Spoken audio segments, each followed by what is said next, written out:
How are you, Charles? It's great to be here, Jason. Good to see you. Nice. Thanks for coming by. My pleasure. Another wonderful edition of Sunday with Charles. You know, I apologize. I've started 9 seconds early for Facebook, so we'll vamp for 9 seconds. All right. And then we're going to have viewers, of course, as always, on YouTube Live. We've got our viewers on Facebook Live who are now live with us. And, of course, Periscope. There are a couple of other live platforms that I've added recently, Stream.me. We've got the VK social network in Russia, so privyet to all of our friends in Moscow and elsewhere. And today we're going to be talking about something about Hillary. There's certainly something about Hillary. Something about Hillary. And, you know, the other thing that we wanted to touch on is, some kind of explanation for exactly what happened, because it seems to be a mystery, and it's a question that's on everybody's mind in terms of what happened. I agree. You know, I think there's some sort of publication that might be coming out any minute that somebody spent a little time, writing maybe, or maybe there was a ghostwriter and an editor. And what was the story with the ghostwriter? I'm not directly familiar with the ghostwriter aspect. Well, I just think the idea that somebody coping with a second gigantic belly flop on national, international scale, somebody who was inevitable in 2007 and didn't become so inevitable in 2008, and then who was going to just why have an election? I mean, Hillary's just going to win. She bought a second house in Chappaqua for her White House staff. Really? Yeah, that was in the news, I think, today. Wow, I didn't know reminding people about that. And she says, I believe this morning, an interview aired on Jane Pauley, where she basically said, that she was ready. I mean, she's shocked. She hadn't even written a concession speech. So when you think about, and I actually know firsthand from somebody close to a failed presidential candidate who was supposed to win in a certain year, that it does take a tremendous amount out of you to go before the world, raise all this money. Who knows how much money they really raised for the 2015-16 period. Right. And then, a lot of people were expecting that, the reason they gave the Clintons $100,000 was that they were going to get something back after January 20th, 2017. So, I mean, to go through the shock and awe of the actual election loss, to then, spend all that time in the woods. It's tough to write a book in the woods. So writing 512 maybe pages. With a quill. Yeah, exactly. I mean, maybe she was dictating, but to somebody else. But she is a dictator, or she could be. Right. But 512 pages of a book. People I know in the publishing industry who are expert tell me that there is a process involved. It takes a pillage to run it. It takes a team to actually get a book, get copy edited properly, and maybe they dispensed with fact checking. But no, Chris Gowan did the fact checking. Oh, whoa! I read that. I read that in doing research for this show. Well, I'm sure his services were richly provided. I think I even put a tweet or maybe a comment somewhere on Facebook saying that having Chris Gowan as your fact checker is a little bit like hiring Chris Christie as your nutritionist. That's a good one. But now, Charles, I want to ask you a little bit of a personal question. If you had suffered one of the most colossal, epic failures in the history of humankind on the most publicized election ever, would you write a book about that? I don't think so, and I don't think that I would. I don't think I'd sit there and say, "All right, I got it, boss. I got it." What we're going to do is we're going to publish this book on the 1-year anniversary, around the 1-year anniversary. We really cage you. We're not going to come out on September 11th. Right. We're going to come out on the 12th, but what we're going to do is have the book signing at 11. Get it? 12th at 11, not 11 at 12, right? I mean, to do this on the 1-year anniversary of the faceplant, which I feel for, I'm not making light of health problems, but that was really humiliating to go through that, and then to try to argue after the fact in the run-up to the election that nobody noticed that. This kind of stuff happens all the time. You go on the anniversary of September 11th. You want your commander-in-chief, to behave like, I don't know, who was that guy, Jerry Lewis, or whatever. I mean, that's what you want. You want a dignified, a highly experienced person who's been on the global stage, who knows heads of state, to approach the car and then, kind of like in an earthquake, go through a tremor and dive into the back of the car. I mean, that... Oh, no, she dove to the pavement and they threw her in the car yeah, like right. a bag of She dirt. lost a shoe in the process, right? I mean, so you're going to come out and say, I got it. No one's going to remember that a year later. I mean, people don't remember things like that. There's no social media. There's no Twitter. People don't like... Well, it's on a serious note, because I do think some people are going to criticize.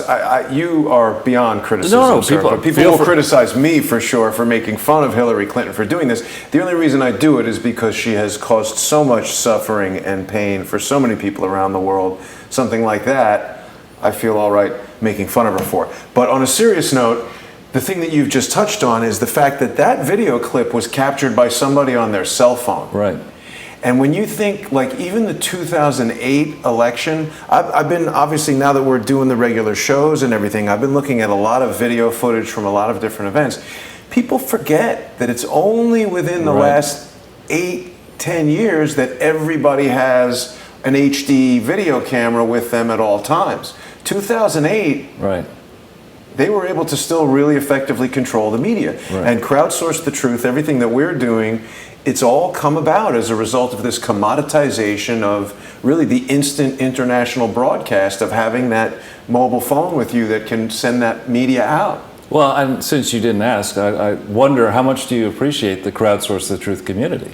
A tremendous amount. I mean, we've been having an outpouring of support, since I went to Washington the other day and went to Capitol Hill and went around handing that report to the senators and the congressional representatives. I think that, people are starting to see, and even I didn't realize that, I got to hand it to George. George was the inspiration for that, for sure.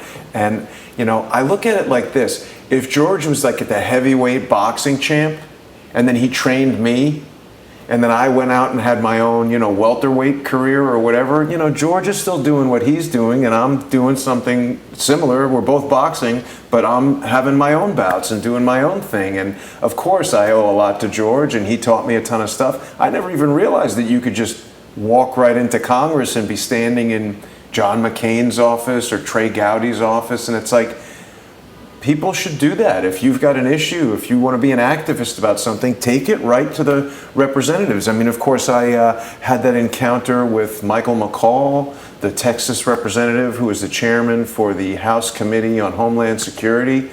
And I mean, his reaction seemed very genuine, very interested in the information I presented him. I'm going to follow up tomorrow. I want to have a meeting with Representative McCall and speak to him about the Imran Awan case and present him with the evidence that has either been hidden from him, or certainly the mainstream media. The Washington Post isn't covering it the way we are. They're not over there handing information to the representatives. So, well, I mean, one of the reasons I like coming on the show with you regularly is I appreciate the energy of your listeners and crowdsourcers, or whatever you want to call them. And a lot of people now are starting to contact me and asking how can they help and what can they do. That's great. And I think, that's really good. I mean, we need to cut off, cease going down the link of wasting time on cable TV and certainly, mainstream, in quotes, media, which is really corporate sponsored infomercials. It's not really, that's not about changing the mess that we all understand is a mess ever since probably 1989 or so.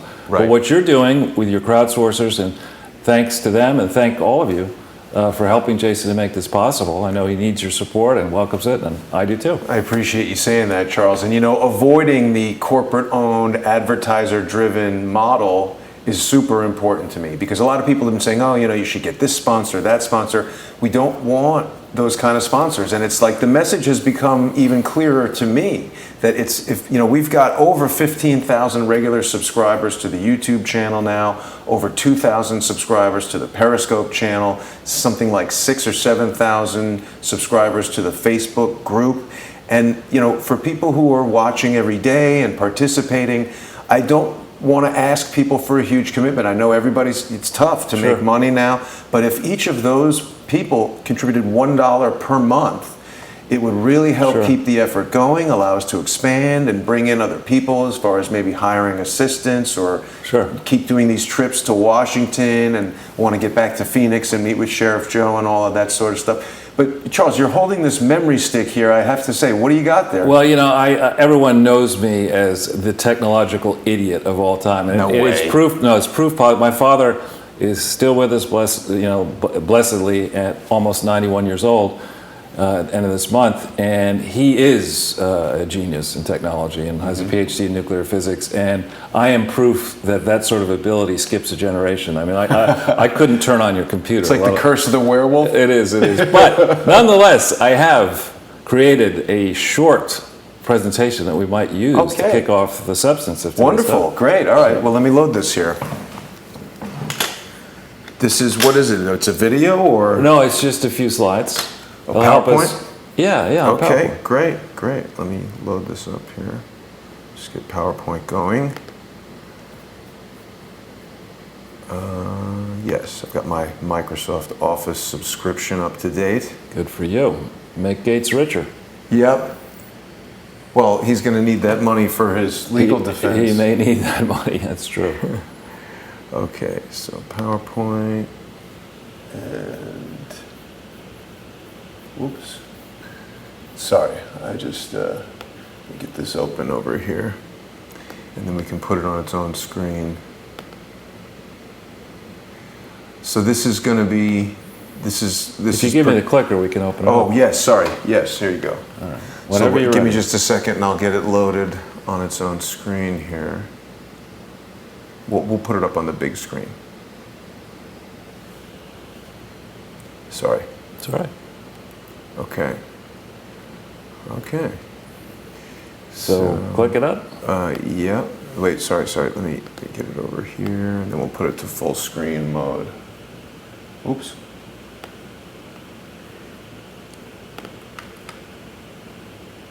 There's a lot going on the computer. We'll give it 1 second. Whoop.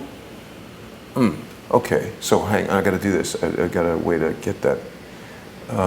Right, okay. It's gonna be on this screen. Can you see that one? Sure, I can. Okay, so. So we're here today to talk about this book that no one seems to have read yet. Hillary has made apparently an audio version of the book. And for those who have watched her appearances around the country, I mean, she really has a remarkable ability to go down south and start talking like she has a southern accent. I've seen that happen. You know, and then otherwise it's that Midwestern raspy, flat, you know, Illinois, down whatever it is, Illinois accent. But I mean, she really puts it on thick. So disingenuous. Particularly when it's a southern black audience. I mean, you know, some of those. So buy the audiobook and you can, you know, guess which voice you'll hear. But I'm sure it'll be a real pleasure to listen to her for 512 pages. Yeah. Anyway, so we're here to talk about this book. We haven't read it yet. And I know you're probably pretty curious what the alternative titles and covers were. So I think one of the covers they thought about using was this one. Oh, she's looking good. That's great. Yeah, another cover they thought about using was this one. But that was already taken. Of course. Very good. Okay, so that is a short presentation. That is a very short presentation. Short but sweet. But I think we should go right. back to the real book cover for a second, just Yes. if we can. Yes. The real book cover. Which is this slide there. Right. Yeah. And so there, you know, the question becomes on that one, Sorry. I don't know what's happening here, but Yep. on this What Happened book, on a more serious note, there are a lot of unanswered questions, you know, not just with the foundation. Well, we touched on some of them yesterday in our teaser video. Yeah, but for those who may not have watched that teaser video, what we could happened expand a little bit. Like, what happened to the tax return for the Clinton Foundation for the period October 23rd to December 31st, 1997? I mean, that tax return just doesn't seem to be there anywhere. What happened to the important state filing that was supposed to be made for the Parent Foundation for 1997? Where is that? Right. You know, what happened to all the other state filings? What happened to the audited financial statements that should have been prepared, not simply for a piece of the Clinton Foundation for what's called the consolidated group. Right. You cannot prepare 1 year, the way Enrod did. You show people a collection of some of your foundation entities over here, right. And the next year you show them a different one and compare it to the preceding year, but it's not you're not allowed to do that. But that's precisely what these people have done. Not once. It didn't just happen once. It happened in 98, 9. Oh, I forgot the dinger. We got the ding. Ding. 2000, all the way right through to 2009. Not a single one of those years, of any of those, in quotes, audited financial statements were in fact audited. But Charles, I found myself asking some additional questions in terms of what happened. I was very curious to know, for instance, like, what happened to Ron Brown? I think he took the plane to the landing beacon. Something happened, yes. It was very curious. That's actually not a joking matter. We're going to be looking into what happened to Mr. Brown, and I think that this has piqued Joe Napoli's interest. He's going to be pursuing some more details on that. I was also wondering, for instance, what happened to Vince Foster?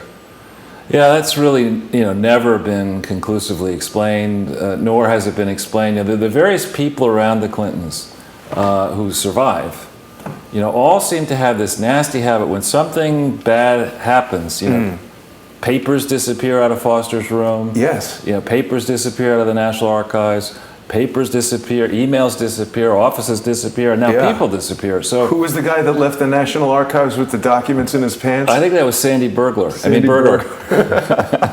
Exactly. I think, he wasn't just any old guy. I think he was a national security advisor, kind of like, Susan Rice. Right. Another highly trustworthy person and rogue scholar. Rogue scholar, exactly. So now you had some additional web pages you want us to take a look at. Yeah, why don't we start actually with the Stuart Dean piece? Yes. Stuart that's the different one. Oh, sorry. No, Stuart Dean. Right here. There we go. So, Stuart Dean is a great guy who started writing a few things, and I've met with him a few times. He's a gentleman who is trained. He's a highly educated person. He got his JD from Cornell. He is not a rogue scholar. Mm-hmm. He, however, got his training at, let's stop on this for a second. He got his training at Cahill, Gordon and Rondell, which is a fantastic law firm. It happens that law firm was the primary firm the first place I worked, Dillon Reed, that's the firm we used for all of our toughest assignments. So I can, without knowing Stuart really well, he spent a number of years there, and then he went off and ultimately became Associate General Counsel of Bank of America. So this isn't just any old blogger. He's a very good writer as well. He's somebody who understands the law. So I've been meeting with him each week, and we talk about different ideas, and then he goes off and decides what he wants to write about. This is something that he produced in a very short period of time, which I would commend your readers, your viewers, not only to read it carefully, but to circulate it, to share it. And this it's really, you see the title, The Bill Hillary and Chelsea Clinton Private Rooftop Garden, an obscene violation of charity law and principles. I mean, he captures it in the title. Whoops. Sorry. And ever since, I think it was, wasn't it Hammurabi or the Babylonian hanging gardens and all that kind of stuff? I mean, it's always been a sign of opulence for the wealthy to have gigantic gardens that, if you had a big garden in Naples, Florida, you're not too happy about that right now. Right. But you have one in Little Rock. This isn't any old garden. This is supposedly a 14,000 square foot outdoor garden in Little Rock on the top floor of what's supposed to be a public charity building, with its own private golf course. I mean, mini golf course. And mini golf course on the, look, is that it right there? I think so. Wow. And the point of this is that it was never authorized. It was put in 2007. Now, there are, without revealing which ones there are international governments who are starting to take a look. From 1997 to 2007, the Clinton Foundation, though it was supposed to disclose specifically in New York State and in California year by year, every single government donation, and though the governments of Saudi Arabia and Oman and Kuwait and UAE and on and on and on did donate in this period, to this foundation, it's like, giving money to a developing country. I mean, you give money for a specific purpose, but what you're really doing is allowing that developing country to spend money somewhere else. And similarly, if you don't audit a complex, which this wasn't audited in this period, and you said it hundreds of millions of dollars, it's possible that somebody with, no respect for the law might, put together, Epstein Island on the Arkansas River. I mean, this is absurd to have 14,000 square feet, mini golf, and a 5,000 square foot penthouse apartment for Bill Clinton. I mean, what could possibly go wrong on Take Your Daughter to Work Day at the Clinton Foundation out in Little Rock with this kind of setup? I mean, when Hillary's, let's say, in Australia on a speaking mission. You know, Charles, whenever you point these types of things out, I like to prepare a little kind of a Google Earth flyover. Oh, let's do that. So that everybody can kind of get a better idea of exactly what's going on. So as we zoom in here to the complex in Arkansas, Google Earth is nice because it gives you a really cool 3D presentation of it. Yeah, I apologize. The studio's not as sophisticated as I'd like it to be. But if you freeze on that frame for a minute, I think the Stuart Dean article has, how the New York Times, the AP writes articles. There's several articles that are really worth reading here that were written at the time. This outdoor hanging garden of Babylon in Arkansas, was put together in 2007.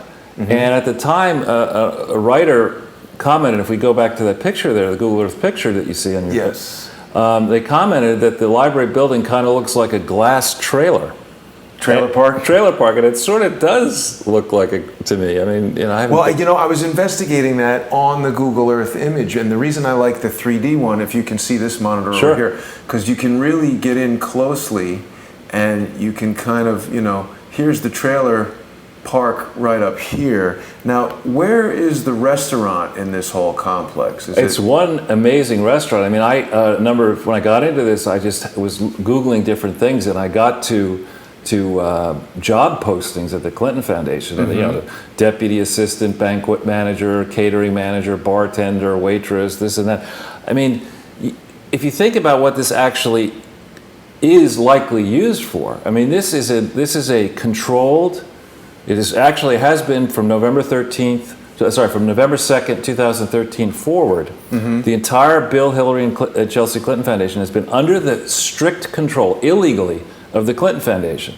Most likely to make sure that none of this stuff gets out in the public domain. But this is a party palace. Yeah, they're just wining and dining in there. Used to entertain people. Probably political supporters, probably business deal partners. It looks nice. We should see if we can go to dinner over there. I don't think so. Don't give me the Larry David on that one.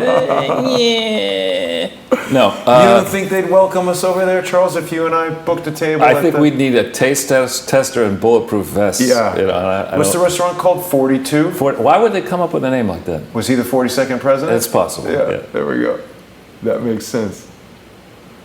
So that's nice. We can get a little sort of like an aerial fly around. It's amazing what Google has done with Google Earth. I mean, previously we would have needed a helicopter. This would have been a $20,000 day. In about 1999, we did an orbital view of this of the DoubleClick building here in New York City, and was very, very expensive to get that kind of aerial photography. So there we go. But you look at this, and you're sitting there, and let's say, just to pick a country at random, the government of the UK, and beginning on September 19th, 2006, to pick a date at random, the government of the UK might have begun the process, in theory, of doing due diligence. But maybe they said, because they made a decision.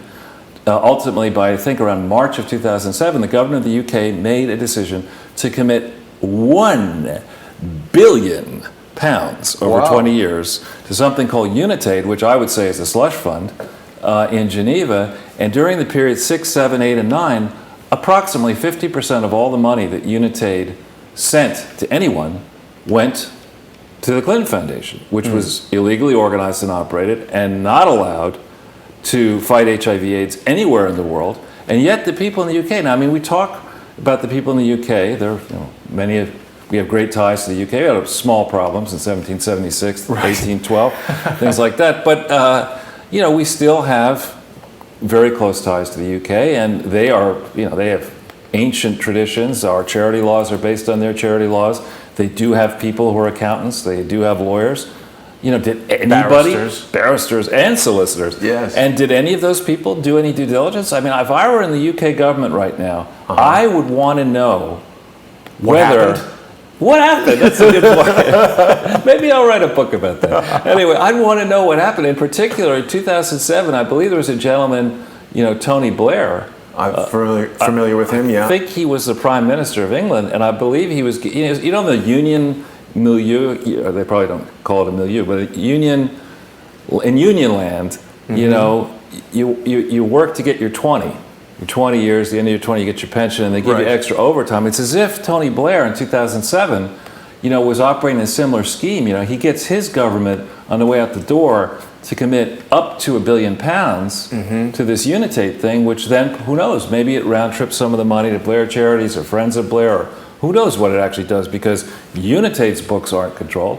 Is that the Unitate website right there? Could well be. Now, what is so Unitate was used by the Clintons as a charity to, according to them, help people with AIDS. But you know, there was some connection between what was going on with Unitate and apparently Mr. Braverman's decision to go speak to the FBI. Isn't that correct? I can't speak for why Braverman would have done that. But so what happened in this time frame, though? We know that subsequent to 2007, when the Hanging Gardens of Babylon and Little Rock, you know, were put together, right? Or as Stuart Dean refers to it as the presidential massage parlor. That was funny. Yeah, really. He had a real gift there. You know, I joke with him. It's kind of like, you know, it could be the world headquarters for Hooters. You know, but anyway, so. What happened was, by 2008, when you look through the Unitate executive board minutes, what you see is there was some sort of, you know, fracas or whatever, some government kerfuffle of some kind. Yeah, I think the British were somewhat cheesed off, as they like to say. And anyway, I think it was actually the Brazilians who required the board to be held in Brasilia. In early 2008, and I think it was probably because somebody had caught wind of the fact that the Boston operations, the Quincy Boston operations of the Clinton Foundation, which were then the largest piece of the Clinton Foundation by far.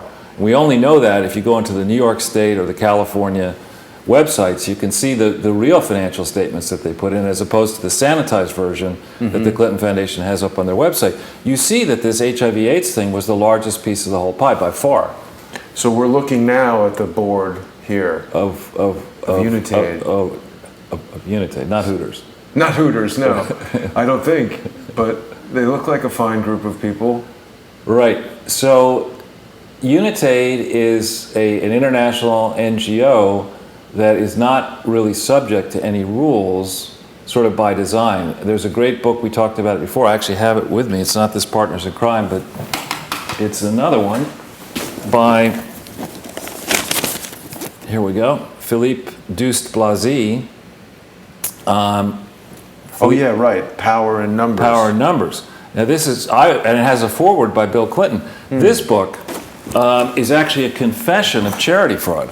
And it came out in January of 2010. Why would they write a book confessing to charity fraud? Well, because, you know, people do the damnedest things. I mean, what happened? I mean, what happened? Right. They do the damnedest things. It's a great title. It's just a gift that keeps on giving. Right. So this book was written, published in January of 2010, at a time when Barack Obama was, you know, just catching his stride, and Hillary was Secretary of State, and they were reorganizing the Clinton Foundation just when this book was published, and they submitted, as we'll get into it another time, numerous false and materially misleading applications to our own IRS just as this book was going out, and I guess Mr. Douste-Blazy figured that, you know, nobody would ever, that we wouldn't be in a place like this place with Donald Trump as president, with the House and Senate for the moment controlled by the other party, and with the public really interested to know, Jason, what happened? There you go. I think a lot of people were very surprised by Donald Trump winning the presidency, including Mrs. Clinton.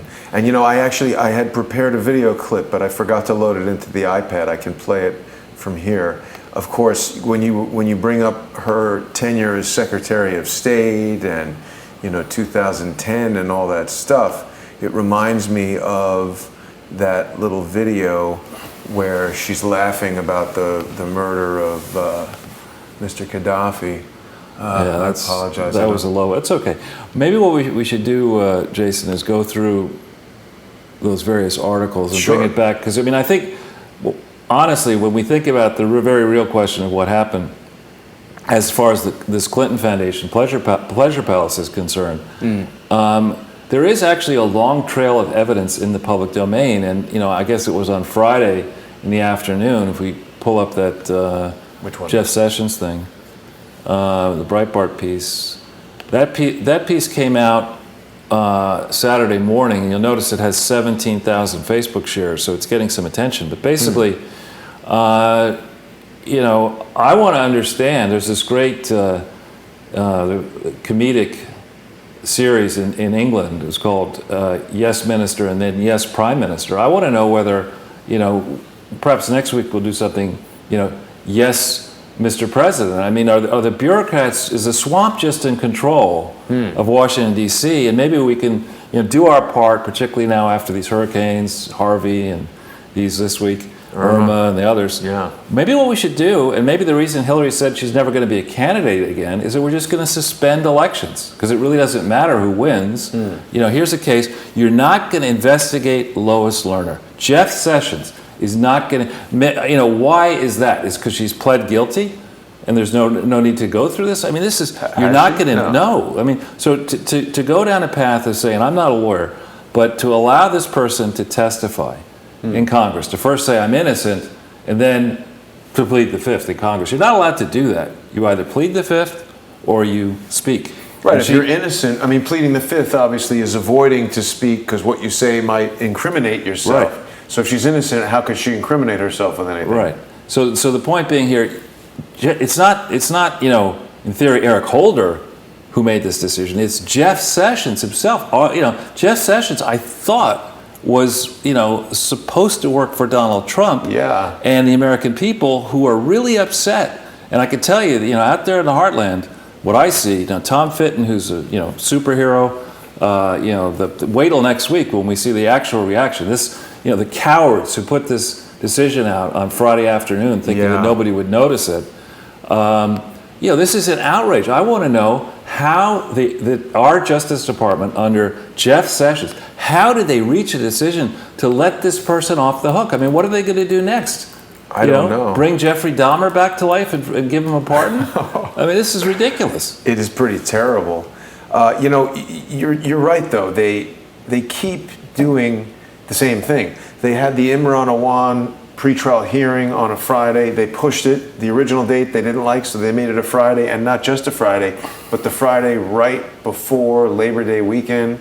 And the courtroom was virtually empty. I mean, other than George, myself, FBI John, Luke Rosiak was there apparently. I hadn't seen him when we were initially in there. And then there was just a couple of cops, like guys with guns who were ready to, I guess they were worried someone would do something untoward to Imran. But regular security, and that's it. Nobody in the courtroom. No one there to hear Chris Gowan claim that Imran was working for Uber, despite the fact that Uber said he does not. Right. Amazing. Well, I wonder if he fact-checked that. I wonder what happened. I wonder what happened with the fact-checking on Imran's Uber account. They didn't get into that too much. So anyway, if we go back then, if we can, into the article that I wrote on March, I think 16, 2015. Okay, now this has been out a lot longer than obviously the one that was out Saturday, but this has almost 83, heading towards 83,000 Facebook shares. And if you take the time to read it and follow the links, you'll see that the basic issues that I surfaced in this article still have not been resolved to anyone's satisfaction. And this is written 2015, so we're talking 2.5 years. Right. And so around the same time, if we, I know this is shameless, but to help your viewers understand some of the background, there's some other clips, articles that were written right about the same time. If we could try to put those up. Well, which ones? From Breitbart, you mean? Yeah, the various links that I sent you in that.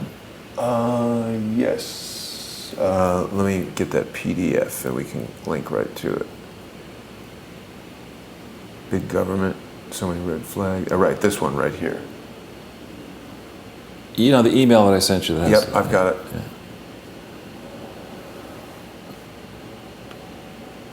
That's one. I mean, this one came out on the same day, but it didn't get as much attention. Now this 505 Right. shares. But it didn't get anywhere near 82,000. I think in part because it's a little dense, it gets into the accounting issues. But again, written the same day, laid it all out there as well. Yeah, laid it all out there. And I think this explains what happened. Actually, I mean, I honestly do. She didn't need to write the whole book. She could have just I mean, she could have just republished your Breitbart paid me a article. small fee, and maybe I would, put that out, and then she'd be good to go. Right. But so there's that. I don't know what you're doing here. Well, this is the next article. It starts to slow down a little bit when I get all these articles open. Well, you could open and then close it. That's what I'm going to do. Yeah. Close down some of these things. The computer is busily twirling away. Except you don't want to take advice from me on tech stuff. Oh, is that the same article again? That is the same. I'm sorry. So then there's another one we're going to come up. If you could do the Teneo one. Yes. And they're also opening over here for some reason. I want them to. Let's do this.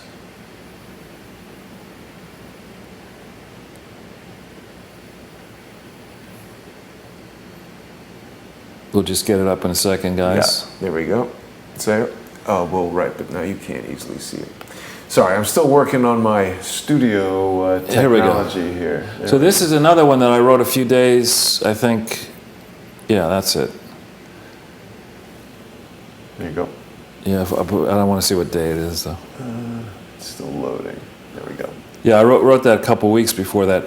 But, just as the firestorm of the emails came out. Now, I want to spend just a few minutes on this piece because, emails for most people today are the glue that explain what happened. What happened, right? So you really want to get those emails. Now, I think the Clintons are expert at many things. One of the things they're expert at is distracting. If we could just stay on this page for a second. So the real issue with the emails is not, every criminal in the world will say once they're caught, but I gave the money back, I gave the car back, I gave the meal back, I gave the emails back. Right. That's not the issue. The issue is that the emails were valuable presidential and public records that belong in the National Archives unless they're classified and the public can't see them.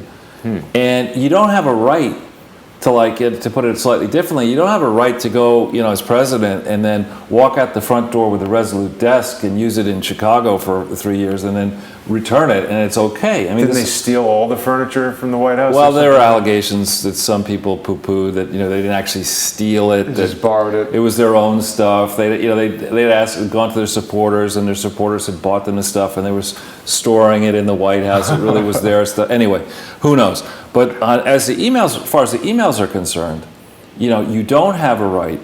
In fact, it's explicitly against the law to walk out while you're Secretary of State to keep all the communications, not some of the communications, all of your communications over email, to store them in 2 personal residences, and we don't know where else. We don't know how many of those emails were at the Clinton Foundation, were harvested at the Clinton Foundation, harvested at the campaign headquarters. Like organs. Yeah, like organs. Harvested at the Teneo, which is this supposed investment bank, to create deals. We don't know where all those emails went. And, this is one, in coming weeks, we're going to really be focusing in on this whole idea of what, in fact, is Teneo Holdings. This, again, didn't get much attention when I wrote it back in 2015. But, in my mind, this is a lot like the situation that occurred out there in California. There was a mayor out there, I think, called Willie Brown. And the deal with Willie Brown, I was told by somebody who had business in California, big business in California, way back then, went something like this. You want to get something out of the San Francisco I think it was mayor of San Francisco contractor, whatever. You go to the retail store owned by Willie Brown's brother and you buy a suit. Oh, And- the suit's like $500,000. Yeah, the suit's like $500,000. That's what I think this Teneo is basically. I mean, Teneo is, you go into their website and there's expansive discussion about their fantastic operations around the world. Right. But, you know, there's no evidence that this Teneo has actually done a ton of these deals. And then when you look in the infamous Band memo, Yeah, Doug Band. where he tries to justify his existence after Chelsea Clinton turns on him, you know, he basically seems to argue that Teneo was used as a business development exercise for the Clinton family. What do you mean a business development Well, in other words, exercise? you know, all these gatherings out at the Pleasure Palace in Little Rock, here in New York, around the world, these fundraising exercises, you get people together, you know, at the Clinton supposed global initiative. It's a CEO advisory I mean, firm. it sounds pretty. What are they advising them to do? I don't know. To not, you know, to harvest the connections that the Clintons have with all these multinational and foreign governments. But That's good advice. this issue, you know, just to say on it for a second, the problem with this is BC Partners is actually a very famous and highly reputable firm that came out of a firm or has its origins in Baring Capital. Remember, Baring's got in trouble, went bankrupt. But BC Partners was their investment arm, their private equity arm.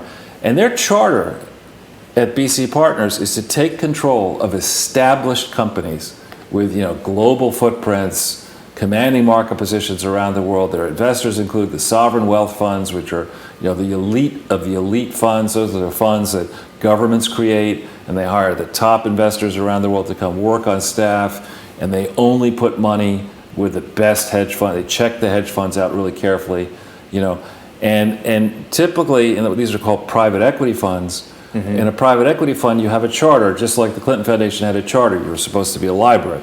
You know, this charter for this is you're supposed to take control of large, multinational, well-established companies.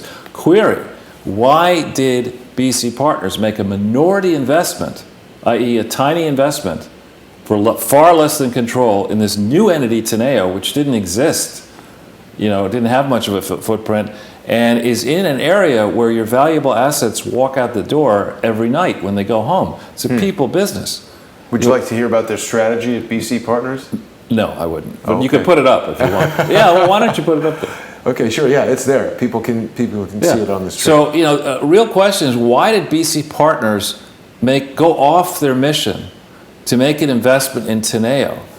Another question is, you know, why? Well, what was the relationship that Teneo may have had with the Clinton family, or that it does? Did Bill own it or something? Well, I don't think he owns it, but you know, did he at any point have any kind of business arrangement with Teneo at any moment in Teneo's or its predecessor firms? Now, most people don't understand that Teneo actually didn't just spring into life out of nothing. It evolved out of a man called Declan Kelly, I've heard of him. who had a firm called FD. And Not FU? no, FD, and FD was basically pretty novel. FD was, I would argue, it was a PR firm. And you know, when you're in the world of PR and you want to pay somebody off, You got to be pretty rich. well, but if you want to just, you know, throw, what's that movie? Throw me a bone. You know, you want to throw Jason a bone. Oh yeah, Dr. Evil. Right, Yeah. throw me a bone here. Yeah. You know, so you want to pay some friend off, and you say, oh, why don't you create a public relations firm, right? And I'll pay you for your services. What would they be? Anything. You're receiving a bone is what they'd be. You know, so you just I give you money. Nobody checks. So in the world of PR, you have much wider latitude. Well, because PR could be anything. Right. You could have a party and that's a public Right. relations event. Right, I'm building your brand. That's I what- could give your name to someone at a newspaper and Right. say, hey, you should call Charles, and I'm raising your public profile. Right. That's legitimate. Thanks for that. I appreciate Yeah, it. no problem. Yeah. Anyway, but in the world of corporate finance and mergers and acquisitions and investing, that's a world where you call them crooked markets. I don't think they're that crooked, but they're markets. There's a real market. You know, you want to sell a business that's worth $100 million, let's say. 50 firms will compete for that business. To right? sell it. Oh, absolutely. And typically the way it works, I mean, in a hot market where there's lots of deals going on, you know, the person who could throw you the bone will say, listen, Jason, I'm only going to pay you if you succeed in selling this business. I'm not going to pay you a retainer. I'm not going to, and the retainers Commission can be large. kind of thing. You sell it at the closing, you get your money. Right. Until then, you run your expenses. I may pay you, I may not pay you. Right. That's if the company has the bargaining power. On the other hand, in a slow market, you might be able to get in a different type of market. You might actually be able to command these retainers. There's a great book by Daniel Halper called Clinton. Got to get this straight. Clinton Inc. And there's quotes in that, and I refer to it in this article here, that there were employees of Teneo.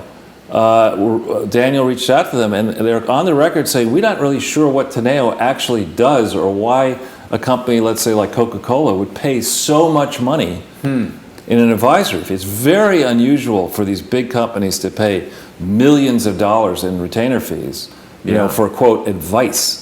That's not related to a transaction. So this is to me, extremely suspicious. And, I think this is something that we should really get to the bottom of. Find out what happened? That might be an idea, yeah. Here's Clinton Inc. Yeah, and Daniel's a wonderful journalist. It's funny, they tried to do a documentary, or they did a documentary on that book in 2016. I had a small part in it. And it was scheduled to go national release right before the election, but magically it just... Somehow, something happened? Something happened, yeah. We don't know what. Not yet. Think of the revelations in this new book. It's going to be fantastic. I can't wait to find out what happened in all these different situations. So, I don't know, we have some other links, I think. Yes. It'd be great if I could see... well, you want the next one from that email? Just if we follow the link, next one down. So that was the Teneo Holdings. Now we've got this one. We've done that one. Sorry, no, this one coming in right here. All right, yeah. So let's get into this a little bit. So in the world we live in here in New York, on November 18th, 2016, Donald Trump manned up. And his people paid a $25 million to the state of New York to settle a matter that had long been brewing. That Donald Trump's people had been operating something called Trump University in New York State. Right. And there were many, many satisfied customers, but there were a few disgruntled ones who got to Eric Schneiderman, who's an intensely partisan, I would argue, hack, who should be impeached. He is not fair-minded. He's not protecting the taxpayers of New York State. He's just a sharply despicable partisan human being. So he lands Tell me how you really feel about it. I don't like him. And Trump doesn't like him even. Trump and he hate each other. So Donald mans up, the president mans up, writes a check, $25 million to settle these allegations. They go away. Right. Now, what were they about? In New York State, because we have so many famous universities, NYU, I think, has some distinguished alumni, including maybe you, and Columbia and others here. New York has a long history of having universities, so there is a Department of Education that has strict rules about whether you can or cannot use the word university in what you're doing. Right. And they apparently fell afoul of this, and ultimately it led to a $25 million settlement. Now, I'm somebody who believes that the law, I think Charles Dickens said in one of those books, the law is a ass. I think the law actually in this country needs to be, it needs to be blind. Justice needs to be blind. It needs to not consider your political affiliation, consider the facts, consider the laws, consider whether the individual broke the law, and then apply punishments fairly. You shouldn't be, because you're a Democratic Attorney General, it shouldn't be that you let all your Democratic friends off and persecute the Republicans. You shouldn't, as head of the IRS tax exempt department, Lois Lerner, you shouldn't be letting Bill Clinton operate the Little Rock Pleasure Palace, and then persecuting Lois Lerner. Busting Trump's chops. Well, let me ask you a quick question, Charles. So the incident with Trump University, it was a civil suit or a criminal thing? What it was an investigation by the Attorney General's office into whether Trump University complied, I think, with New York state laws. and it never got to, I don't think, a jury trial or anything like that. It just was settled. Right, because a civil suit was brought, a class I action. don't know those details. I'm just saying. So yeah, I think you're right. There was a claimant who felt that they were And then he had that whole thing with the judge who was in La Raza, and he said he's not going to give him a fair trial because he's building a wall. Right. Anderson Cooper or some genius like that twisted it around. Right. Yeah, Anderson Cooper. So anyway, we have, however, a very on-point comparable to Trump University, and I'd like to spend a little bit of time on that one. That was the next link after this, so you could close that one. Yeah, so that's the... Yeah. Here's something called... It's coming right up. There you go. All right. Now, if we look down, this is the Clinton Global Initiative University. So they're using this same name. I see no evidence anywhere that the Clinton Global Initiative, first of all, the Clinton Global Initiative, we had to leave this up here for a sec. They say they formed the Clinton Global Initiative, formed the Clinton Global Initiative University in 2007. What are the problems with that? The first problem is there was no lawfully organized Clinton Global Initiative in 2005 when it first came into existence. They didn't bother to change their tax-exempt purposes of the parent foundation. They didn't change their articles of incorporation. They didn't, there's no evidence that they formed the Clinton Global Initiative properly, so therefore they couldn't form something called the Clinton Global Initiative University. And basically it seems what this thing is, it's like a Ringling Brothers and Barnum and Bailey circus. It goes, which I guess is out of business now. They go from college campus to college campus year by year, and they get gullible young college students. What could go wrong with that? Interacting with the former president of the United States. He does love the college students. Right. Can you blame him? You could be a Clinton presidential scholar, I think, with the Clinton Global Initiative University. So, where is the fair-minded equal treatment under the law, which I think is guaranteed in the Constitution? Why isn't Eric Schneiderman examining? This was formed in 2007, this Clinton Global Initiative University. It operated in many, many places. And it still operates, and I think we have some links to the Clinton main page. Here we go. What was the name of that laureate? Laureate, we're going to get to laureate in a second. But just if we stay on this page for a second, a lot of people focus when they go to this page, which, is, I would argue, it's a dissembling page, right? It is not, you're supposed to have all of the material agreements relating to a public charity accessible to the public. That's the rule. So if you enter into a material agreement that could change the status of a foundation, like a memorandum of understanding with a foreign government to fight HIV/AIDS in 2002 when you weren't authorized to do that, signed by two people who are not trustees of the foundation, that's something that's material.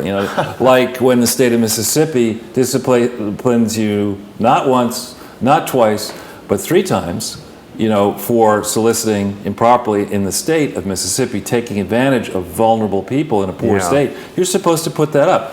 If your principal fundraiser for the foundation is a firm that was disciplined in the Commonwealth of Pennsylvania in 2002 for soliciting in Pennsylvania when the fundraising firm wasn't registered properly and when the foundation wasn't registered properly, that's the kind of stuff people like to know about. Well, people want to know what happened. You keep bringing that up. Anyway, so here we look at the annual reports. Yes. These things they take a lot of time to go through, so we won't do them now. These are glossy, meaningless reports. But if we look at 2004, 2004 is not this one here. But it says it doesn't say it's online. I don't wonder. It is. Any blue link is on. Yeah, PDF.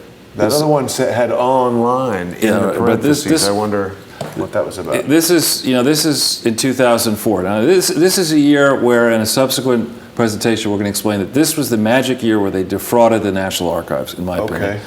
But this is, they talk about the different things they did. They created the William J. Clinton Presidential Center. Let's not make it that. Yeah. November 18th, 2004, they did that. They created the Clinton School of Public Service. There's no information about that in the public domain. There's supposedly a joint use and operating agreement for that thing. It's not. No disclosures about how much money, if any. Now, maybe David Pryor never made any money off this. Maybe Skip Rutherford was never paid to be dean of this University of Arkansas, Clinton School of Public Service, maybe they didn't get any pensions or benefits and are just working out of the goodness of their hearts. Probably but not. if they were paid, Right. now here it says in 2004, they expanded during 2004 the Clinton HIV/AIDS initiative. How do you expand something in 2004? You know, maybe they're not using English properly. This suggests that it existed in 2003. How do you expand? It doesn't say created the Clinton HIV. It says they expanded it. And in other disclosures, more recent ones, they say they created this thing in 2002. There's no record of that being created lawfully anywhere in the world in 2002. So it operated in 2, operated in 3, they fundraised in 2, they fundraised in 3. I have obtained, break some news here, from the government of Ireland, I have extensive emails during 2003, back and forth from representatives of the Clinton Foundation raising money illegally on the basis of operating this Clinton HIV/AIDS initiative. When you look at the 2003 tax forms for the Clinton Foundation, they purposefully hide this activity. They have, they have no people employed providing this activity, and they say in the crucial program services line, there's an entry, special projects. With, it's the biggest number by far. They don't explain it. So they were operating this thing in 2003. They expanded it in 2004. Yet in the application for federal tax exemption for the successor entity, Clinton Health Access Initiative. Oh, that's what I wanted to ask you, because I hadn't heard this HIV/AIDS initiative. I've always heard Clinton Health Access Initiative, but it's always CHI. And this comes back to the whole, very Imran Awan-ish method of having multiple different names for the same thing, and then you can never tell what's what. Well, and you see, this is exactly why one of the many reasons I believe this is the largest unprosecuted fraud in history. It's a repetitive pattern and practice of creating things that sound the same but aren't, and in different states and different foreign countries and different currencies and different legal systems. So it takes the patience of Job to go in and actually the mess. And that's a hallmark of a fraudster. Fraudsters understand this. Fraudsters understand that even the best intentioned Tony Blair, French government, Norwegian government, the best intentioned people are never going to walk into Little Rock and say, all right, Bill, I want to ask you some tough questions. I want to understand how many times and for how many reasons were you disciplined for lying under oath and obstructing justice? What really happened with the FBI investigation from 2001 to 2005? Why was the pace so aggressive? Why did it slow down after James Comey and Robert Mueller got involved? The governments don't ask former presidents those type of questions. You've just made me think of another great what happened question. What happened to William Sessions, the FBI director that Bill Clinton fired the day before Vince Foster's dead body was discovered in Fort Marcy Park? Yeah, and I think what happened to his hand or elbow as well. I mean, I think there was, at the time, if you go back to it... he's got a... Yeah. But if we continue down, this is in 2004, they say they did this New York Small Business Initiative. Well, what's that all about? There's never been any disclosures on that. When we talk about... I got another what happened question. What happened with the Arkansas Financial Development Association? Authority, yeah, that's a big one. So look at this one. The Clinton Foundation Internship Program. New York City, Little Rock, and offices of CHI in Quincy, Massachusetts. What could go wrong with an intern program? I don't know. In all these offices. He's got interns that love lip gloss, if you've ever seen that interview with... But you go into this, he was working with the Club of Madrid, he's working with the American University of Dubai, he's working at this International Peace Center in Enniskillen. We're going to get into that at another moment. And if you keep going down, this is really the funny one. I mean, this is the summary they give where they show that in 2004 there was an HIV/AIDS initiative. Which is that? This one. Oh, right. Right? And they show the scale of it. They show that their program service expenditures were $5.8 million. And of this, the $50 million in program service expenditures, $36 million was, in theory, the value of the contribution to the archives. $7.2 million was the endowment that they gave to the archives. So you subtract out $43.2 million from that, you're down to $7.2 million. So the $7.2 million of core program service expenses The AIDS thing was 5.8 million. It was clearly material. It clearly was more than an insubstantial part of the activity of the Clinton Foundation in 2004. Right. And where is the 990, the tax form for that entity? I have it. I have it. Oh, you have it. I have it. We finally have answered right. It happened. Charles got it. It happened. Well, actually, Jerry Corsi was the one who found it. Dr. Corsi. Yeah. And then our team, our good Michael Smith, a shout out to Michael, g'day mate, in Australia, he found through his people, he's got a similar sort of thing to Crowdsource the Truth out there in Australia. Really? But he's not at all related to Peter Smith. No, he's because you've put me in touch with someone. I haven't really divulged this just yet, but we're going to be developing another episode in the ongoing investigation into the mysterious death of Peter Smith. There's a lot of astounding evidence that's coming to the surface. Good. But let's just, if I could just power this home. So in 2004, the Clinton Foundation reveals that there is a Clinton HIV/AIDS initiative entity, but they omit the material fact of the tax filing. They omit the 1023, the federal tax form. They omit the 1023A, which is the Arkansas version of the form. They've never done that for the main one either. But I ask you, look at the balance sheet of this entity. December 31st, 2004, at the end of 2004, it has an overdrawn bank account. It has $77,000 in buildings and equipment, and some nincompoop lent this $350,000. Who would you? 77 million. No, this here. Oh, sorry. There we go. This is the balance sheet at the year end, right? So you look at this. What kind of a nincompoop would put $350,000 into something that managed to lose, if you go back up there, $250,000? What nincompoop would do that? And I'll tell you who it is. It's a rogue scholar, Ira Magaziner. And the reason he did it is because his consulting firm was doing business either with this Clinton HIV/AIDS initiative. Clinton Foundation HIV/AIDS initiative was lodged in the same office space as his consulting firm. Isn't that where Trish and I went? That is, yeah. It's palatial. There are no hanging gardens there.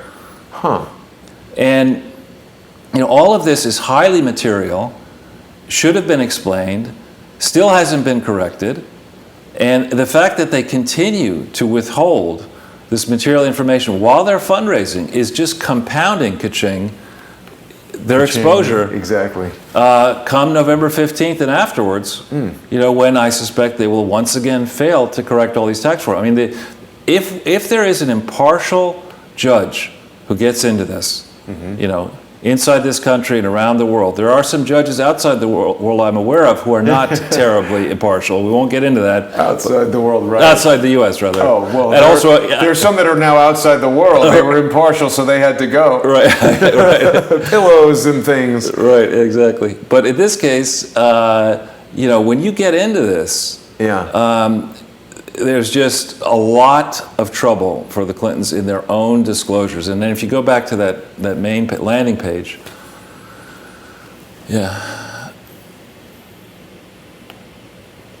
so at your leisure, you can go in and you can see in 2007, for example, we pull up this annual report, there's going to be a picture of a starving kid on the front of it, probably. Yep. Well, not a starving kid. There's Bill Clinton, nice photography. Who knows who did this? But you get into the table of contents. This is William J. Clinton Foundation. Keep going a little bit. Beautiful design. Nice, right? And then we look here. The Clinton Global Initiative. We hit on that. If we go to page 8. Oh, yeah, it's not a hot link. Page 8.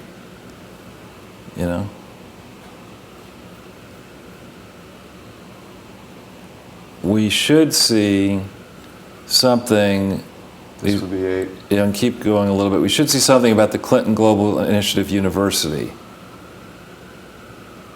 Keeps going. CGI. Commitments to action. Is there anything about the Project Grad? We'll see. Expanding the CGI model. Yeah, here. To engage future world leaders, CGIU held its inaugural meeting in March 2008 at Tulane University in New Orleans. Oh, really? Right. That's interesting. That's actually where Stuart Dean went to Tulane. Oh, really? So here's something that has been in existence One place they say since 2007, and another place they're saying the first meeting was in 2008, using the word university. Right. Now, who is their partner, one might ask, in this venture? I don't know. Was it Harvard? I think it was a company called Laureate. Laureate. And I think we have a link on that. Yes, we do. So maybe you ought to click some of these out. Yeah. Well, I wanted to briefly also just show again that IRA magazine or office in Boston that's, in Quincy, that was in the same building as, what was it? Chai. Yeah. So that's all of that going on there. So, okay, so we want to now take a look at... the article about Laureate. Where was that? It's in the email. Yeah, let me just go back to that PDF. It'll be easier to find. We've seen it just a moment ago, yeah?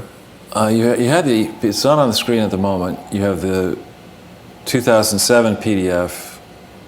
That, if you go to that page, the 2007 PDF at back, you should be able to get to it. Yeah.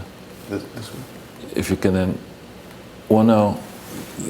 Oh yeah, not that one, you're right. But the email that I sent you, wherever that is, so I've got it right over here, but the Laureate one is not jumping out at me. It's the article in, I think, Free Beacon or something like that.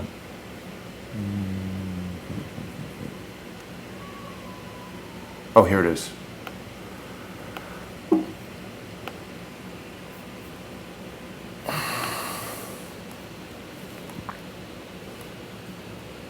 Well, that's sort of midway through of it, but we can pick the story up here. Okay. So here we have, going back to the question of Teneo and going back to the question of Stewart's piece about enormment. Mm-hmm. Okay, enormment is when a charity allows a significant member of the charity, i.e. the person who named the charity, the person whose family controls the charity, right, to derive more than an insubstantial, what's called private benefit. Now, a private benefit, it does not simply mean, under the law, the way I understand it, cash. It means any kind of advantage or edge or anything. You're not allowed... Free jets, like cover for your mistresses, that kind of stuff. Yeah. You're not allowed to do that, right? Yeah. So this is a textbook case, in my mind, of enormment. Okay? Here you have Hillary Clinton is the Secretary of State. Okay? She is in her last week on the job, unless she was controlling the State Department, after she left through the secret server and all the secret offices. I mean, maybe there's something. Couldn't imagine doing something like that. Here's the proud announcement that the International Finance Corporation, a member of the World Bank Group, makes the largest ever education investment, $150 million equity stake in Laureate Education. Now, Laureate Education, in my mind, is one of the surviving remnants of the flotsam and jetsam of the 2007 and 8 period, when there was that gigantic leveraged buyout mayhem that blew up in September of 2008. Okay, it was a publicly traded entity that owned a bunch of schools. They would go to take campuses that couldn't make it as not-for-profits and take them over and convert them to for-profit schools. Now, the basic business model, I was trained in thinking about these type of investments. You ask yourself, what is what's the big picture on the market for higher education? Are there around the world venerable universities in, say, the United States and England and France and Germany and you name it, that are publicly funded and supported by major governments with gigantic taxing power that have been around, like, say, since 1200 AD in the case of Oxford? Yeah. I mean, are there places like that? I mean, does the United States, in every state, have publicly funded colleges and universities? Pretty much. But not around as long as that. Right, but the point being, why, if money's tight, and if the argument is to survive in the digital age, you've got to have, an undergraduate qualification. Money's tight. Do you want to market to the highly vulnerable populations, the immigrant populations, the notion that it's a smart idea to pay about the same amount of money to send your child to a university that's run for profit, as opposed to Harvard, Yale, or Princeton, or a lesser school that is not run for profit? Harvard is not run for profit? No, of course not. It's got the endowments. Yeah, no, but they can't be. But it's so expensive. I mean, you're telling me Harvard's not making money? Well, actually, the undergraduate and the liberal arts part is probably not, and I think the technical, that's a separate topic. The technical schools, I think, are minting money. The trade school I went to, the business school, the law school, et cetera, they mint money, the medical school, but the undergraduate school, not so much. But anyway, if you've got on the one hand a place where, you know, the head of the school is not saying, you know, how much money can we make, and where are we going to rustle up the money to pay, you know, there's a former president of the United States, Bill Clinton, $17.6 million to be our chancellor, our part-time chancellor. Now, Charles, I'm just noticing here that the comments are taking issue with the fact that I haven't been paying attention to the comments. So one thing we should do is, you know, people are saying, what's their job now? So, Charles, why don't we, as we've been on for about an hour and 10 here. Okay. Now, why don't we talk a little bit about Tuesday's book signing? Sure. And maybe what we could do is, you know, we've spoken about all these great ideas for, you know, what happened. Maybe we could have people in the Crowdsource community who are easily able to get to the Barnes & Noble at Union Square here in New York City. They could make up signs that say, like, what happened to the tax returns from 2004? What happened to Vince Foster? What happened to Ron Brown? What happened to whoever? What happened to my campaign contributions in 2016? That's right. Yeah. What happened to Bernie Sanders? Whatever you have a question about what happened, make a sign and go there. And then it's 11 a.m. on Tuesday, September 12th. It's a Union Square, top of Union Square on 17th Street. I suggest, Jason, that you and I think about you know, the rules that are involved for meeting. I don't know if you have to have a permit or whatever, but well, but if you just go to get in line to get a wristband, right?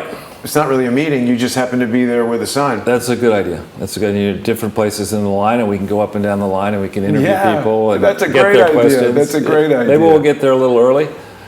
Yeah. And so TJ in the comments here is asking me to make a list. I mean, you know, the list I've made is in this video. I would ask members of the Crowdsource community, if you're watching this on playback, just, you know, maybe jot them down, put them in a post on the Crowdsource the Truth Facebook group, put them in a post on Twitter. Of course, Charles, where can everybody find you on Twitter?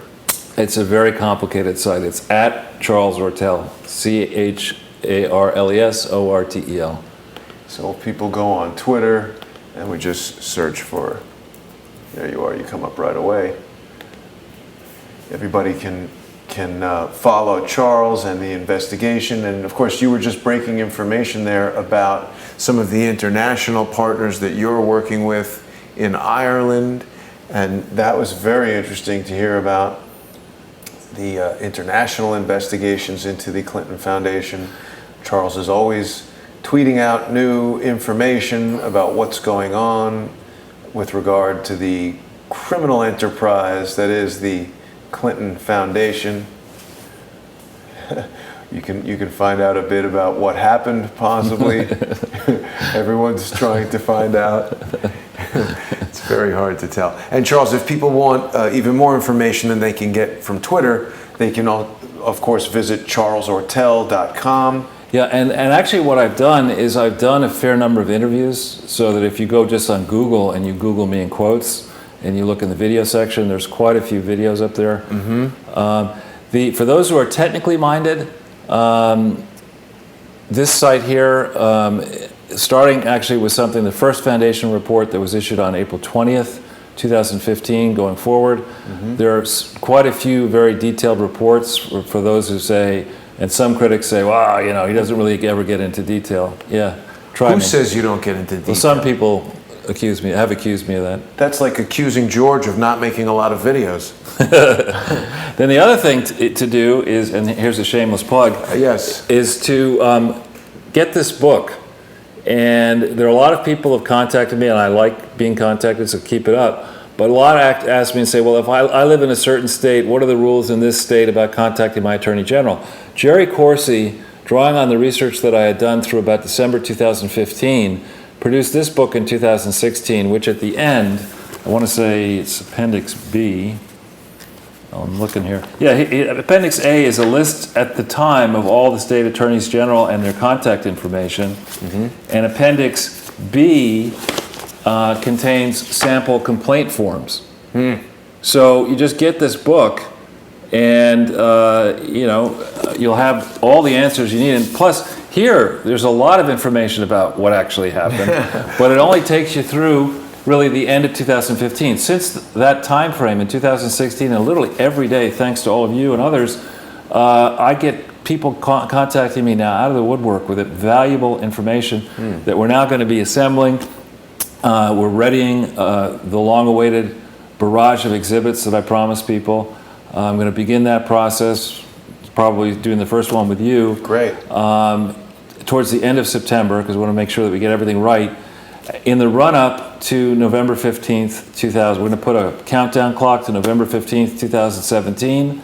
We're putting the Clinton Foundation on notice every day. Your filings are false and materially misleading, and you know it, and you're soliciting. And we're putting State's Attorney General, Mr. Schneiderman, who is the Attorney General of New York, we're putting you on notice. You should know that the filings that are in the public domain are false and materially misleading. But you're letting your friends off the hook.